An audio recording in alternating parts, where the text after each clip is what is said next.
Welcome to the Play Big Queen podcast. This is for the woman ready to lead with power, move with confidence, and own your play big self. For my newly minted or late blooming, neurospicy, visionary babes who are waking up to your power and unmasking your brilliance. For the sovereign leader building success on your own terms. I am your host, Kate Bailey.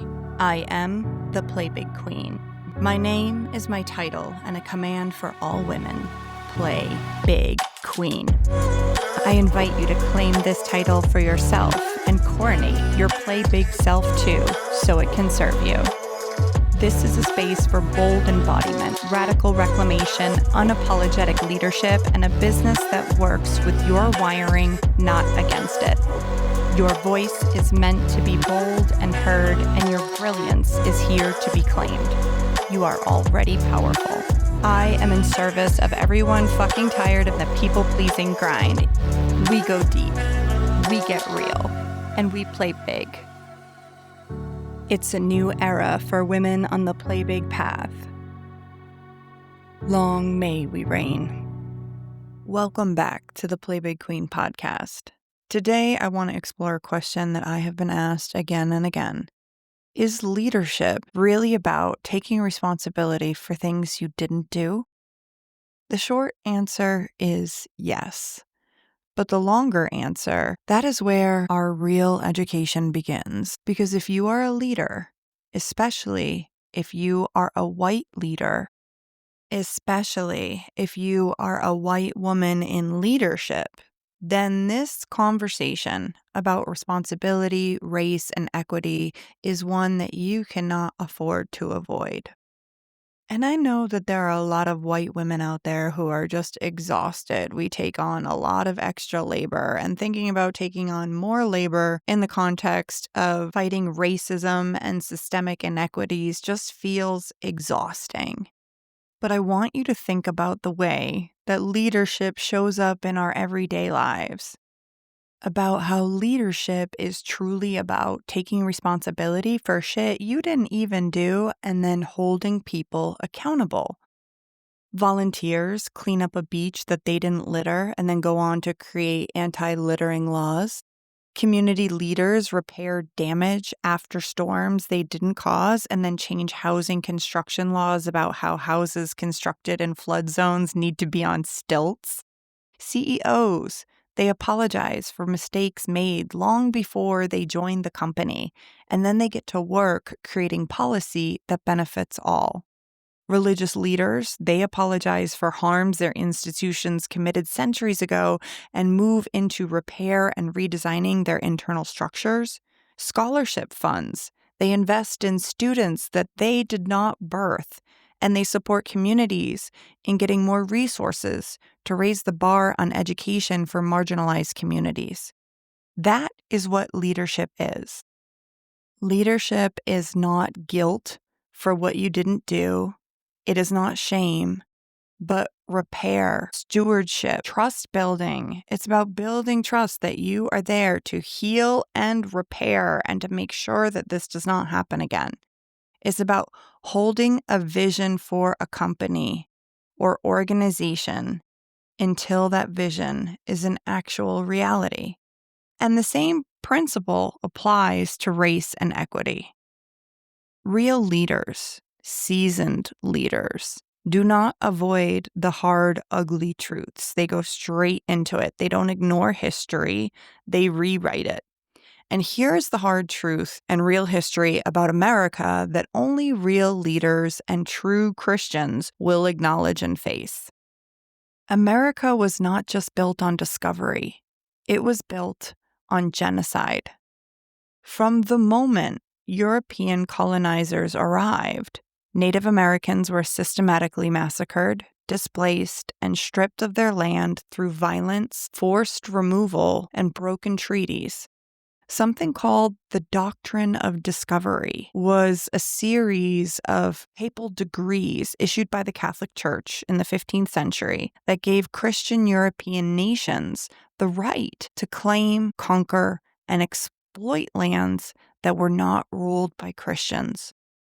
This was far-right extremism that infiltrated church elites who betrayed the real Jesus by allowing the power of the church to be leveraged and exploited for political gain. Politics that wanted to conquer lands and destroy people just so they could own more under their empire. The Doctrine of Discovery justified this conquest under the guise of Christianity, while westward expansion unleashed waves of slaughter and starvation.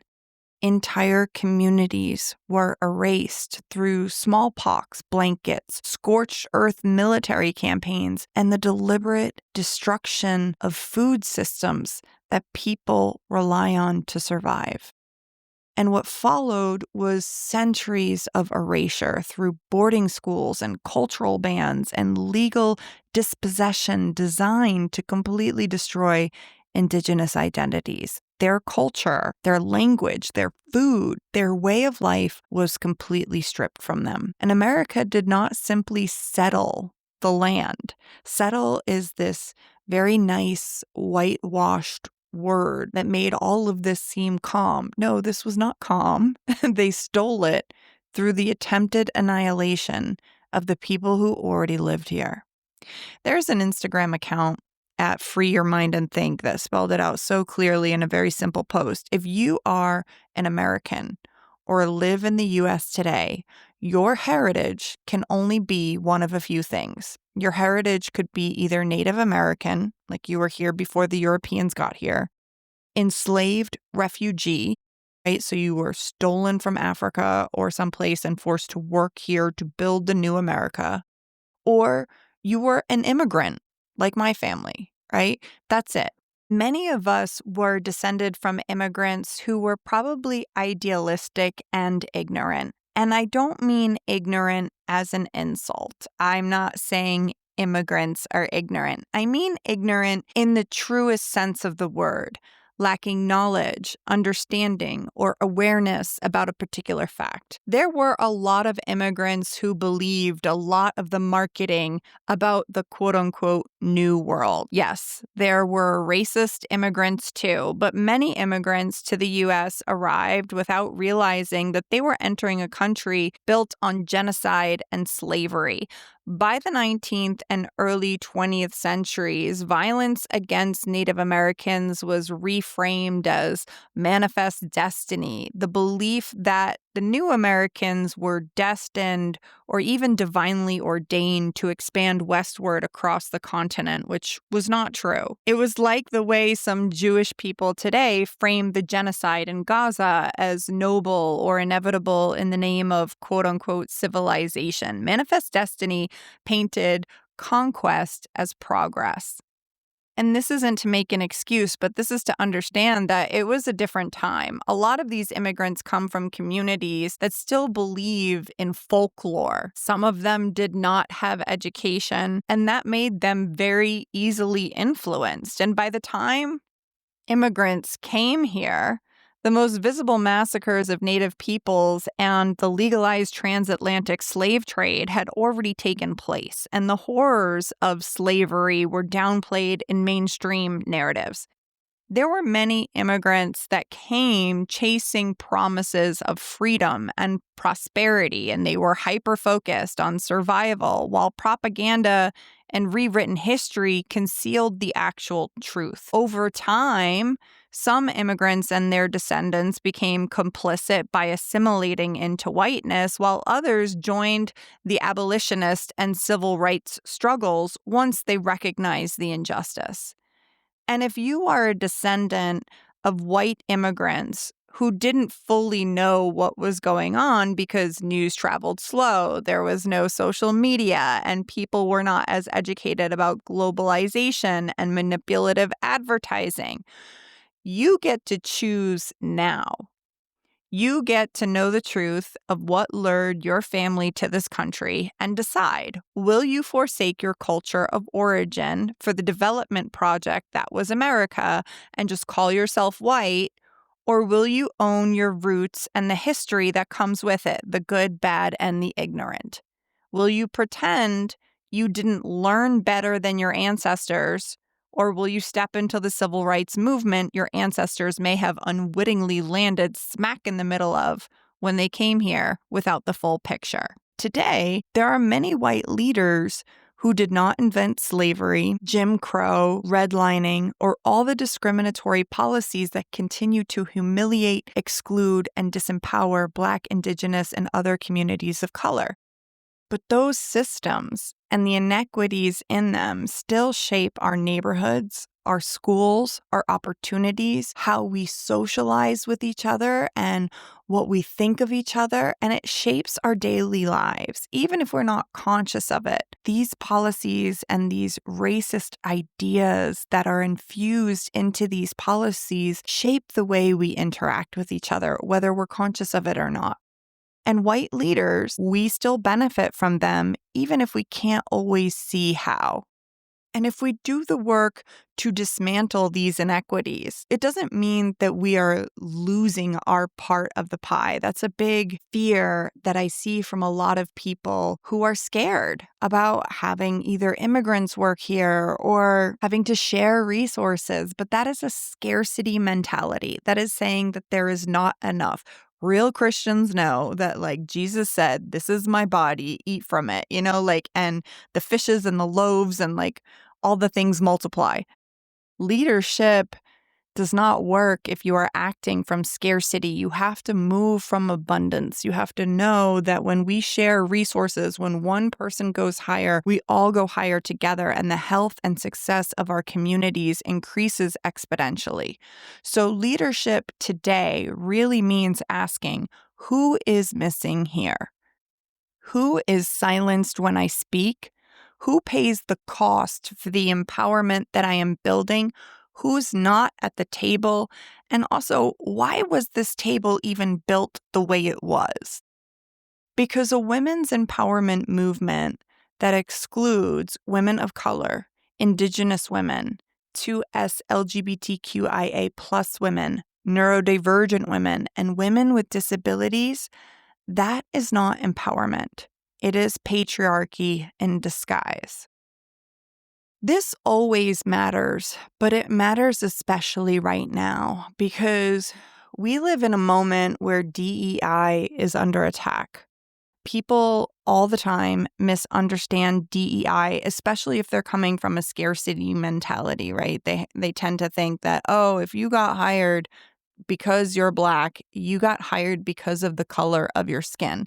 When the truth is, you got hired because somewhere in the racist policies, someone dismantled those racist policies and acknowledged that the path to success looks different for different people because of our history, right? So people will misunderstand DEI. Politicians, they'll distort DEI. Even some organizations quietly walk DEI back because they're operating from fear and they fear pushback. Again, playing big is operating from love. It's not operating from fear. So here is what doesn't get spelled out clearly enough for people often enough. DEI benefits white women too. The same doors that opened for women of color when DEI gained traction also opened for white women. And this was because there was a time, and it's still happening today, where women don't have equal rights in our systemic policies. And you know this if you've ever had to work and raise kids and you're expected to do everything as a single parent. Like, our system doesn't support childcare. It doesn't support single mothers. The labor is not the same for women as it is for men. The rights are not the same. The right to rest as a woman is not the same in our system.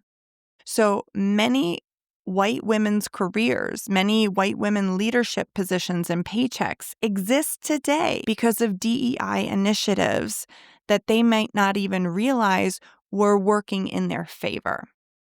Diversity, equity, inclusion. DEI says, we recognize that through this system, you have not had a fair shake. And because of that, your development compared to people who have access to these things already may be delayed. There may be a gap in milestones. Like for generations, women could not have credit cards or get a loan without a man or even access to financial education. So there are generations of women who were not homeowners. Homeowning is a form of wealth that we as women missed out on for centuries. And same with Indigenous people and people of color. So DEI is just one part, one very small part of recognizing, hey, your communities have experienced genocide and trauma and systemic policies that kept you from the things that everybody else got, that held you back, and that created a generational form of either poverty or trauma or not having access that we see that you have to overcome in order to get to the same place that other people are trying to get to go. And that place might be a bachelor's degree, it might be gainful employment, whatever it is. DEI says we see that the starting point is not the same for everyone. DEI says even if you don't have money, you might have health. Even if you have health, you might not have property. So when DEI is dismantled, it's not just the communities of color who lose. White women, we lose too, which means speaking up about equity, it's not just altruism, it is definitively enlightened self-interest. Because even if you want to see yourself as empowered, the truth is women belong to a marginalized community where all the policies created in society do not support women equally in the way that they do other people. And so it's really important for leaders to speak up. So what do you do if you're a white leader in a time when pro-DEI stances can feel really risky, right? I'm going to give you 3 tools. So the first one is to name the reality out loud. When racism or exclusion is happening, do not sweep it under the rug. Please do not succumb to polite whiteness that ignores things that are going on. Use your mic, use your meeting, your email, your influence. Ask questions about how your company or organization can ensure that all people can thrive and identify any gaps for the diversity of people that work for you. Many organizations have single moms, disabled veteran dads, Indigenous, Black, and LGBTQ people. Do you know what these people need to thrive? Are you asking them questions about their experiences? Do you know what would actually make it better and healthier for them to keep showing up and doing their work? Number 2, redistribute resources. Don't just inspire. Put money, time, and opportunities in the hands of women of color. Invite them into leadership tables. Pay them fairly.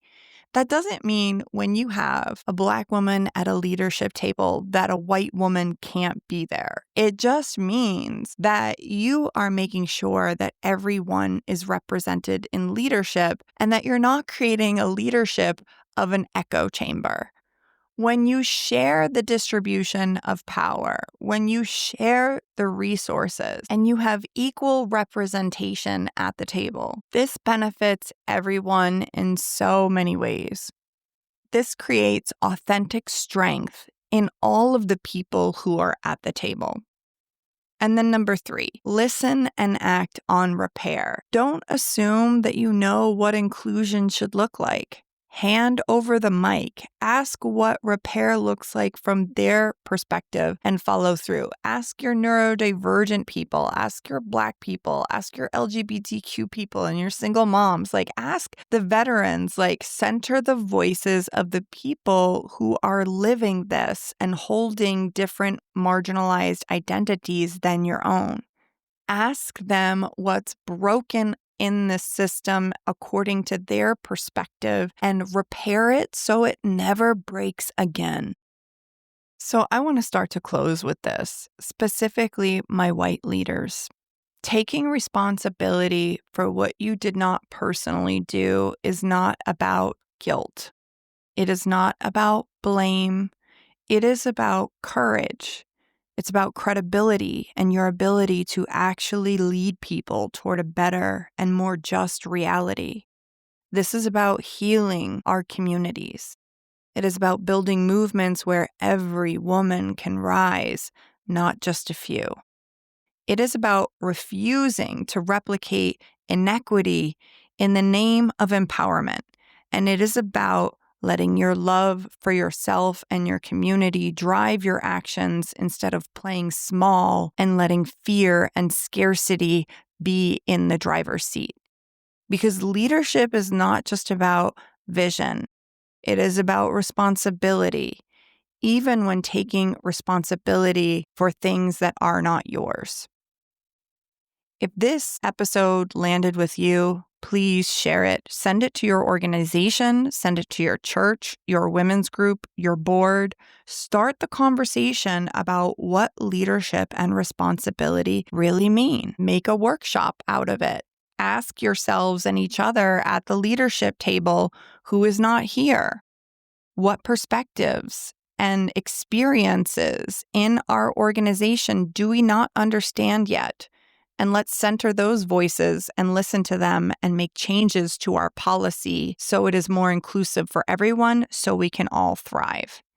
And if you want more conversations like this, conversations that are not afraid to talk about race, equity, neurodivergence, and true empowerment of the whole woman, then go to xxxkatebailey.com, scroll to the bottom where it says join our community, and enter your email address to subscribe to Play Big Queen, where I send out an email every Monday morning to let you know that a new podcast episode has dropped. I'll never spam you, but I will let you know about opportunities to work with me in the future.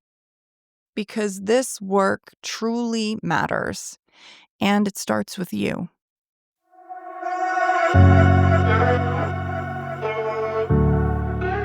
That's it for today, Queen. Take what lit you up, leave what didn't. You know what serves. If you want to stay in this Play Big Queen orbit, get the rituals, resources, and real talk that fuels your Play Big self, go to xxxkatebailey.com, scroll to the bottom, and join this community. This is where bold women gather. Neurodivergent visionaries, disability warriors, sacred disruptors. If this episode spoke to you, leave a review on Spotify, Apple, or YouTube. Leave comments, give me all the stars, share it. That's how we create change that ripples and how this podcast gets out to more people who need it. If you're ready to work together to make your Play Big self not just a vision, but a reality that you embody, then head to xxxkatebailey.com, go to the Work with Kate section, and join in on a program that feels right for you. Or tag me on socials and tell me a moment that truly served you from this episode.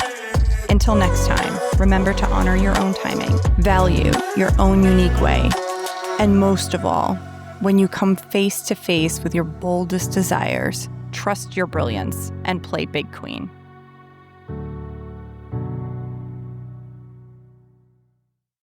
Hey, Queen, are you still here? Good. That means you're not just curious. You are being called and want more. I am here for the ones who want more than party trick mindset hacks, the ones who need nervous system rooted, neurodiverse affirming space held by someone who is trauma trained so they can rise on their terms. My work is designed to center folks navigating ADHD, autism, disability, trauma, or mental health challenges and their brilliance all at once. You do not need to be someone who identifies as neurodivergent or someone who has a disability to benefit from this work. If you're feeling called, you belong here. I believe in and support queer and trans rights, Black Lives Matter, sex worker rights, Palestinian, Ukrainian, and Global South liberation, religious autonomy, and dismantling abusive systems. If that's too much for you, then babe, this isn't your podcast and you know where the unfollow is. But if that lights a fire within you, and you are inspired to learn more, then my Play Big Queen, you are home. You can also head over to xxxkatebailey.com/about to learn more about me, my company, qualifications, methodology, values, worldviews, philosophies, and my mission. My mission is to activate 10,000 women with invisible disabilities to lead, create, speak up, and claim the spaces that they were told to shrink inside. Because their leadership, your leadership, will change the world. If you know that's you, declare it. Put your energetic line in the sand and tell me. Email me at info@playbigqueen.com and tell me why this work is so important for you, and we can explore opportunities to work together and make your Play Big dreams a reality.